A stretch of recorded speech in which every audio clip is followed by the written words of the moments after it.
What problem do we have here, Jared? Well, it's Christmas Eve, 2009, and it snowed today. Yeah, I A lot. can see that. Uh-huh. So we can't get out because we're snowed in.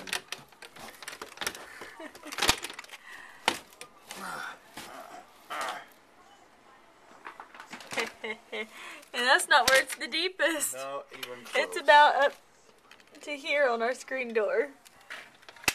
So, I hope it's not that way in front of the garage. Maybe I should go check. It might be. Can't really see it very good.